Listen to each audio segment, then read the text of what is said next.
जम्मू कश्मीर में 3 खित्ते, जम्मू कश्मीर और लद्दाख, ये समय समय पर हम कहते रहे हैं, लेकिन लद्दाख जो है उसको अलग कर दिया गया है, उसको जो है केंद्र शासित प्रदेश का दर्जा दे दिया गया है। यानी कि केंद्र का दबदबा होगा और केंद्र यहाँ पर नीतियाँ बनाएगी और केंद्र यहाँ पर ये कहीं ना कहीं डिसाइड करेगी कि कौन सी नीति लद्दाख की जनता के लिए सही है और कौन सी नहीं है। यानी कि जो लोगों की बहुत बड़ी डिमांड थी चुनावों से पहले, और जब जेटी नामग्याल के साथ हमने बात की थी तो उन्होंने भी ये कहा था कि यूनियन टेरिटरी का मसला काफ़ी अहम है। हालांकि उस समय वो इस तरह से एमपी नहीं बने थे, लोगों का इस तरह से मत हासिल नहीं था, लेकिन हाँ, आज लोकतंत्र के मंदिर संसद में वो पहुँचे हैं और वहाँ पर जब भी वो बयान देते हैं और जब भी वो कुछ कहते हैं तो लद्दाख की जनता जो है उनकी सराहना करती है। लेकिन आपको मैं बता दूँ, कुछ लोग लद्दाख से ताल्लुक़ रखते हैं, उनका कहना है कि हमारा जो रीजन है ज़ंस्कार, उसको हम चाहते हैं कि डिस्ट्रिक्ट का दर्जा दिया जाए। आखिर ऐसे क्यों है और क्या वहाँ पर सुविधाएँ होंगी, किस तरह से उनको सुविधाएँ मुहैया करवाई देंगी अगर डिस्ट्रिक्ट का दर्जा मिलता है? तो क्या लगता क्या है कि डिस्ट्रिक्ट ही क्यों? देखिए, सबसे पहले मैं माननीय प्रधानमंत्री श्री नरेंद्र मोदी जी का बहुत बहुत दिल की गहराइयों से धन्यवाद करना चाहूँगा कि उन्होंने लद्दाख की एक बहुत ही पुराना, जब से देश आज़ाद हुआ है 1947 से लेकर तब से हमारी एक पुरानी मांग थी कि लद्दाख को यूनियन टेरिटरी बना दी जाए और ये हमारा एक सपना था। और इन्होंने माननीय प्रधानमंत्री जी और माननीय गृह मंत्री श्री अमित शाह जी ने अपनी मेहनत और अपने लगन से लद्दाख को यूनियन टेरिटरी बनाया और इसके लिए हम बहुत शुक्रगुजार हैं। लेकिन लद्दाख सिंस जम्मू कश्मीर लद्दाख का जो भौगोलिक क्षेत्र है वो बहुत ही बड़ा है। जम्मू कश्मीर के दोनों भौगोलिक क्षेत्र को अगर जमा करें तो लद्दाख की भौगोलिक क्षेत्र जो है सबसे ज़्यादा है। तो भौगोलिक क्षेत्र का फैलाव ज़्यादा होने की वजह से कुछ क्षेत्र ऐसे हैं जो अपने ज़िला मुख्यालय से 235 किलोमीटर दूर हैं, 240 किलोमीटर दूर हैं। सिंस माननीय प्रधानमंत्री जी का एक नारा है कि administration at the door step, तो एडमिनिस्ट्रेशन डोर स्टेप की बात जहाँ पे होती है वहाँ पे जो ज़ंस्कार के लोग जो हैं, जो अपने डिस्ट्रिक्ट हेडक्वार्टर से 240 किलोमीटर दूर होने के कारण बिल्कुल कटा रहता है और 245 किलोमीटर कच्चे रोड पे जब अपने मुख्यालय डिस्ट्रिक्ट मुख्यालय तक जाते हैं तो आप सुबह 6 बजे निकलते हो, रात के 9 बजे पहुंचते हो, आपका कमर टूट जाता है।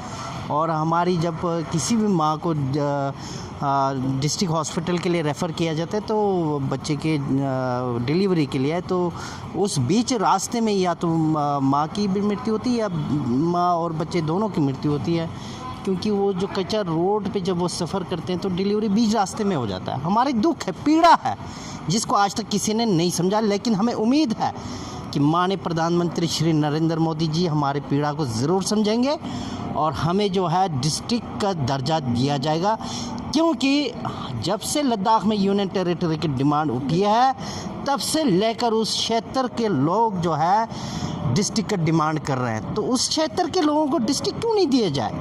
सर, लद्दाख के कुछ ऐसे क्षेत्र हैं जो पूरी दुनिया के साथ कट जाते हैं कुछ समय के लिए, तो क्या आपका क्षेत्र भी उसी में आता है? हाँ, हमारा जो ज़ंस्कार जो क्षेत्र है वो 7 महीने के लिए अपने मुख्य जिला मुख्यालय से भी कट जाता है और शेष विषब से भी कट जाता है।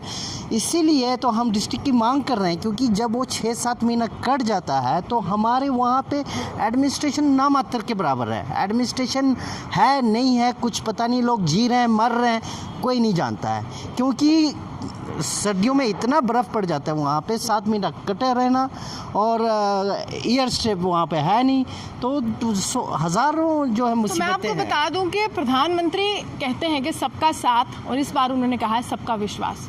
ये एक स्लोगन है, एक नारा है जो भारतीय जनता पार्टी समय समय पर अपने कार्यकर्ताओं को भी समझाती है। वो जनता के बीच जब जाती है, चुनावी रैलियां करने के लिए जाती हैं या संबोधन करने के लिए जाती है, उस समय भाजपा के नेता ये समझाते हैं कि हम विकास तो करेंगे लेकिन सबका विश्वास पाएंगे। लेकिन ज़ंस्कार जो है पूरी दुनिया से कट जाता है, बर्फीला इलाका है, बर्फ़ से ढका होता है, तो इनका कहना है कि वहाँ पर अगर ज़िले का दर्जा उसको दिया जाए तो बात ही कुछ और होगी, क्योंकि कहीं ना कहीं एडमिनिस्ट्रेशन जो है वहाँ पर प्रशासन जो है वो हरकत में आएगा और जो काम इनके काफ़ी समय से अटके पड़े हैं वो होंगे। इनसे बात करेंगे।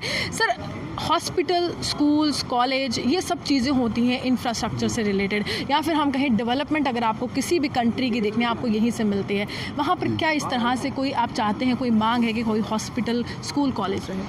सर, वहाँ डिग्री कॉलेज है सर, वहाँ टेक्निकल सेटअप बिल्कुल है ही नहीं। जी कुछ गिनी चुनी दो चार वहाँ पर लेक्चरर एक दो है, उसको छोड़ के है ही नहीं। अब शिक्षक क्या लेंगे सर? इसी तरह हर एक हाई स्कूल में टेक्निकल सेटअप नहीं है। इसी तरह इस वक्त का जो हॉस्पिटल है वहाँ एक ही लोकल डॉक्टर है, तो क्या बनेगा सर? तो या तो फैसिलिटीज़ हो, हेलीकॉप्टर का साधन हो, पहले होता था, बीच में वो भी ख़त्म हो गया। विंटर में लिफ्ट होते थे, पैसेंजर जितने भी जो लोग हैं, पेशेंट या स्टूडेंट वगैरह इधर उधर जाते रहते थे, वो 1-2 साल से बहुत डिले चल रहा है। इस साल तो ठीक तरह चला भी नहीं सर। ये फैसिलिटीज़ होना चाहिए। तो इसी तरह करगिल के हमारा डेवलपमेंटल डिपेंड कौंसल पे डिपेंड है।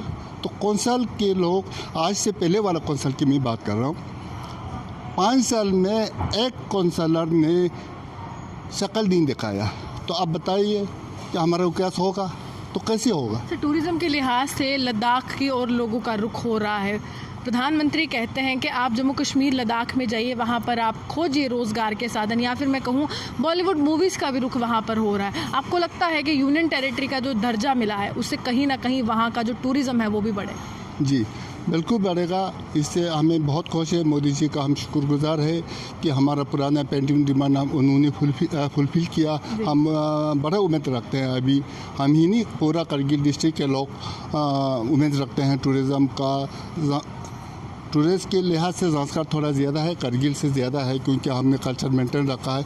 जिस हिसाब से अभी तक फैसिलिटीज़ देना चाहिए था, वो फैसिलिटी टूरिज़्म वालों ने दिया नहीं। जिस तरह ले में दिया, गेस्ट हाउस बनाने के लिए सब्सिडी देते थे, हर घर में गेस्ट हाउस बने हैं, तो बेरोज़गार ख़त्म हो जाएगा। इसी तरह कोई कदम उठाया नहीं डिस्ट्रिक्ट करगिल में। पता नहीं स्टेट गवर्नमेंट का गलती है या डिस्ट्रिक्ट की गलती है, पता नहीं। तो इसी तरह हमारे एसडीएम को एरिया डेवलपमेंट का पावर है, डिप्टी कमिश्नर का पावर है, वो पावर नहीं देते हैं, उसको इस्तेमाल में नहीं लाते हैं। अगर वो होने से हमें काफ़ी फ़ायदा रहना था। तो इसीलिए हमको अलग से डिस्ट्रिक्ट चाहिए। डिस्ट्रिक्ट इसलिए साफ तौर पर मैं आपको बता दूं, ज़िले की मांग है, डिस्ट्रिक्ट की मांग है, क्योंकि इनको लगता है कि प्रशासन वहाँ पर जो अधिकारी होंगे, जो आधिकारिक तौर पर वहाँ पर काम करेंगे, वो वहाँ पर मौजूद होंगे और जो जनता है अपनी समस्याएं उनको सुनाएगी, जिससे वो निजात दिलाएंगे। हालांकि दुनिया से कट जाता है ये पूरा इलाका, लेकिन फिर भी वहाँ के लोग कहते हैं कि टूरिज़्म के लिहाज से वहाँ पर हम चाहते हैं कि रोज़गार के साधन खोजे जाएँ। वहाँ पर हम चाहते हैं कि वहाँ पर बच्चों को नौकरियां मिले, बच्चे जो है अच्छी दिशा की ओर जाए। और बात की जाए युवाओं की, तो युवाओं पर ही देश निर्भर करता है, और अगर युवा आगे बढ़ेगा तो देश खुद ब खुद जो है वो आगे बढ़ेगा। इसी के साथ कैमरामैन गगनदीप सिंह के साथ मैं रूहानी आपसे विदा लेती हूँ। नमस्कार।